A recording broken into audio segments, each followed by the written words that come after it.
بسم اللہ الرحمن الرحیم۔ السلام علیکم ناظرین، بھارتی پارلیمنٹ اور نریندر مودی کے 5 اگست کے ظالمانہ فیصلے کے بعد بھارتی ریاست ہریانہ کے وزیر اعلیٰ منوہر لال کھٹری نے دریدہ دہنی کرتے ہوئے کہا تھا کہ اب ہم مقبوضہ کشمیر کی لڑکیاں اپنے لڑکوں سے بیاہ کریں گے۔ اس کے علاوہ بھی اس بیہودہ شخص نے کشمیری مسلمان خواتین کے بارے میں کئی دل آزار باتیں کہی تھیں۔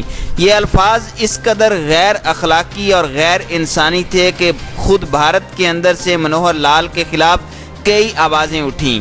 ان میں سب سے نمایاں آواز کویتا کرشنن کی تھی، جو کشمیریوں کے حق میں اپنی اور اپنی NGO کی طرف سے صدائے احتجاج بلند کر رہی تھیں۔ کویتا کرشنن نے احتجاج کرتے ہوئے منوہر لال کو شرم دلاتے ہوئے کہا تھا کہ کشمیری لڑکیاں ڈھور ڈنگر نہیں ہیں کہ تم انہیں ہانک کر لے آؤ گے۔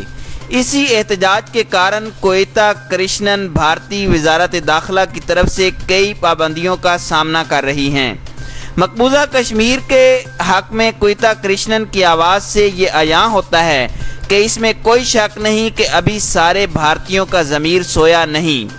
منوہر لال کھٹری نے کشمیری خواتین کے بارے میں جو لغو بیان دیا تھا، اسی سے واضح ہو گیا تھا کہ ان جیسے متعصب اور بنیاد پرست بھارتی ہندوؤں کی اب مقبوضہ کشمیر کے بارے میں کیا خیالات ہیں۔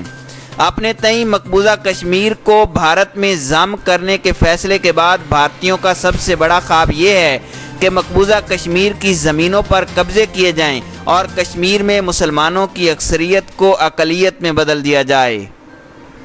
معزز ناظرین، اس منصوبے پر عمل درآمد کا آغاز بھی کر دیا گیا ہے۔ خود انڈین میڈیا نے خبر دی ہے کہ حال ہی میں 500 دولت مند بھارتی ہندوؤں کو کشمیر کے ڈومیسائل دیے گئے ہیں۔ جلد ہی یہ تعداد 5000 تک پہنچا دی جائے گی۔ مقصد یہ ہے کہ ڈومیسائل حاصل کرنے والے یہ بھارتی ہندو اپنی دولت کے بل پر مقبوضہ کشمیر میں اپنے قدم جما سکیں۔ 5 اگست سے قبل ایسا قدم اٹھانا ممکن ہی نہیں تھا۔ یہ بھی انکشاف ہوا ہے کہ ریٹائرڈ بھارتی فوجی افسروں کو مقبوضہ کشمیر میں زمینیں الاٹ کرنے کا سلسلہ بھی شروع ہو چکا ہے۔ ہم سب پاکستانیوں اور تمام کشمیریوں کے لیے یہ لمحہ فکریہ ہے۔ اس سے بھی سنگین اور خطرناک خبر یہ ہے کہ بھارتی حکومت کی زیر نگرانی اور ایک خاص منصوبے کے تحت ہندوؤں کی مسلح تنظیم RSS کے تربیت یافتہ غنڈوں کو جہازوں کے ذریعے دہلی سے سری نگر، پلوامہ اور مقبوضہ کشمیر کے دیگر علاقوں میں دھڑا دھڑ پہنچایا جا رہا ہے۔ اطلاعات کے مطابق بنیاد پرست RSS کے ان تربیت یافتہ غنڈوں کو تلواروں اور خنجروں سے لیس کر کے مقبوضہ کشمیر میں اتارا جا رہا ہے۔ اب تک ان کی تعداد 3000 سے تجاوز کر چکی ہے۔ اس کی سنگن پا کر اگر مقبوضہ کشمیر میں شہلا رشید جیسی ایکٹیوسٹ بھارتی حکومت کے خلاف احتجاج کرتی ہیں تو بھارتی حکومت ان کے خلاف غداری اور بغاوت کے مقدمے قائم کر رہی ہے۔ واضح رہے، شہلا رشید اعلیٰ تعلیم یافتہ ممتاز کشمیری نوجوان رہنما ہیں۔ وہ دلی میں جواہر لال نہرو یونیورسٹی میں اسٹوڈنٹس یونین کی عہدیدار بھی رہی ہیں۔ معزز ناظرین کرام، کویتا کرشنن اور شہلا رشید جیسی انصاف پسند آوازیں اگر کشمیریوں کے حق میں اٹھتی بھی ہیں تو بھارتی میڈیا ان آوازوں کو خاموش کرانے کے لیے شرمناک کردار ادا کرتا نظر آتا ہے۔ ہمارے ہاں ابھی تک جن دانشوروں اور صحافیوں کو یہ غلط فہمی ہو رہی تھی کہ انڈین میڈیا کا بیشتر حصہ بڑا آزاد اور انصاف پسند ہے، اب یہ غلط فہمی دور ہو چکی ہے۔ بھارتی اخبارات اور نجی ٹی وی پوری طرح برہنہ ہو گئے ہیں۔ اس کی تازہ ترین مثال پریس کونسل آف انڈیا نے فراہم کی ہے۔ 5 اگست کے اقدام کے نتیجے میں بھارت نے مقبوضہ کشمیر کی خصوصی حیثیت ختم کر ڈالی ہے۔ اس جبر کی ایک بھیانک شکل یہ بھی سامنے آئی ہے کہ مقبوضہ کشمیر میں پچھلے 5 ہفتوں سے اطلاعات کے تمام چھوٹے بڑے ذرائع مفلوج اور منقطع ہیں۔ اس جبر کو مقبوضہ کشمیر ہی کی ایک صحافی خاتون اور کشمیر ٹائمز کی ایگزیکٹو ایڈیٹر انورادھا نے انڈین سپریم کورٹ میں پٹیشن کی شکل میں چیلنج کیا ہے۔ حیرانی کی بات یہ ہے کہ پریس کونسل آف انڈیا نے بھارتی عدالت عظمیٰ کو درخواست دی ہے کہ پٹیشنر انورادھا کی درخواست نہ سنی جائے۔ کیونکہ مودی سرکار نے مقبوضہ کشمیر میں ذرائع ابلاغ پر سخت پابندیاں عائد کر کے ایک درست اقدام کیا ہے، کیونکہ بھارت کی سلامتی کا تقاضا یہی ہے۔ ساری دنیا کے آزاد اور انصاف پسند اخبار نویس اور صحافی تنظیمیں انڈین پریس کونسل کے اس عمل پر پھٹکار اور لعنت بھیج رہی ہیں۔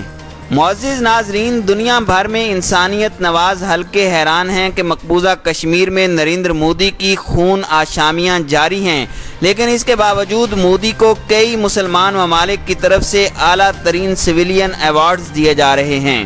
آخر کیوں؟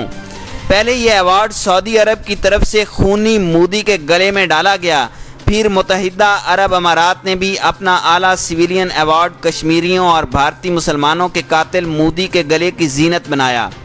مودی کی خوشی اور خوشنودی میں جو کسر رہ گئی تھی وہ عرب خلیجی ملک بحرین نے ایوارڈ دے کر پوری کر دی۔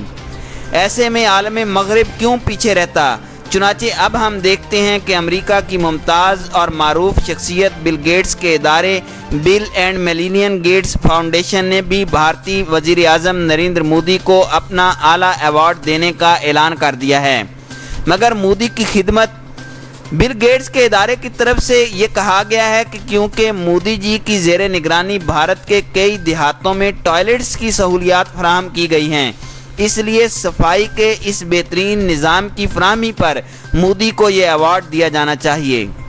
عالم عرب کے 3 ممالک کی جانب سے مودی کو اعلیٰ ترین ایوارڈ دیے جانے پر ہم تو تقریباً باوجود خاموش ہی رہے، لیکن امریکی میڈیا بل گیٹس کی طرف سے دیے جانے والے مذکورہ اعلان پر خاموش نہیں رہ سکا۔